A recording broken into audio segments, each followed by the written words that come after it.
172,407 votes at midnight, when many of you at home perhaps went to bed. Then overnight, 1 a.m., it drops to 249,497. They continue to count overnight. At 2 a.m., it's 118,000 and change. By 4 a.m., we're down a little bit more, 117,000. And then as the count continues through the day, 10 a.m., you get to 103,000. And then 9 o'clock tonight, we see it down to 39,000, and then we pop out to where we are now, and it's 33,000. So that has been a steady trend as they count the votes. So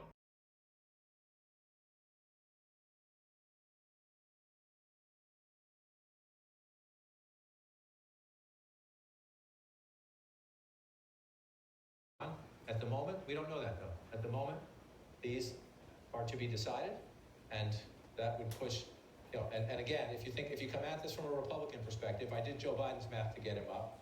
Donald Trump's leading here, he's leading here, he's leading here. We expect him to win here. That's his.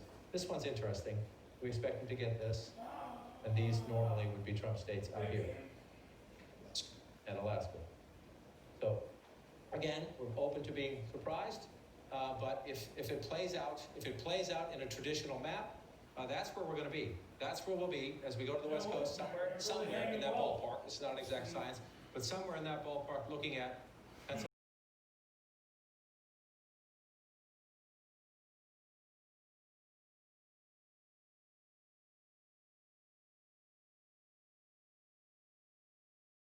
Watch Trump in Pennsylvania go from 352, 736. And then on the next time it comes around, he'll be at 238.866. Later in the night. Right now, the vote counts are pretty small, so it's hard to know whether it's significant or not. We got a long way to go. This is where most of the votes are right here. It's a big state. It's an important. I'm not saying the other places are unimportant, but this is where most of the votes in Georgia are, right up here in Atlanta and the suburbs. So you start in Fulton County, you pull it out, and get rid of the telestration so it doesn't distract anybody. This right here, 10% of the vote.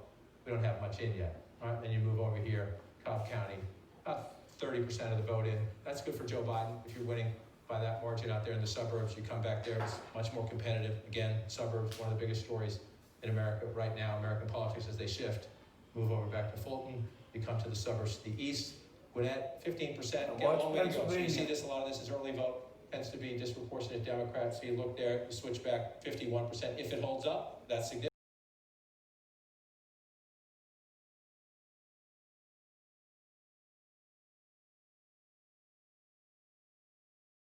I think there are any number of things they need to investigate, including the likelihood that 3% of the vote total was changed in the pre-election voting ballots that were collected digitally by using the Hammer program and a software program called Scorecard. That would have amounted to a massive change in the vote that would have gone across the country and explains a lot of what we're seeing. In addition, they ran an algorithm to calculate votes they might need to come up with for Mr. Biden in specific areas. I think that explains what happened in Michigan, where the computer glitch resulted in a change of votes of about 5,500 in favor of President Trump, just in one of 47 districts. All those districts need to be checked for that same, quote, software glitch, end quote, that would change the result in Michigan dramatically. The Hammer and the application that works with it, called Scorecard, is designed to change votes on the fly as they are reported by tallying locations in all precincts and counties, whatever applies to your state, as totals are reported via the internet. The data is grabbed in real time, changed, and sent on its way. And this happens in microseconds. I'm not going to go into the technical details of how that happens.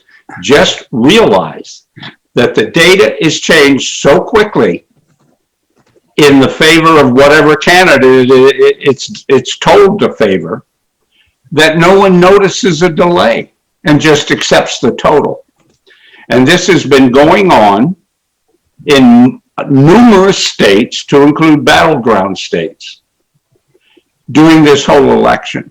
And it is still going on as votes are being counted and reported up echelon. Now, this evening, lawyer Sidney Powell, the personal attorney of General Michael Flynn, and someone who is known to the President of the United States, appeared on Lou Dobbs this evening and reported this fact.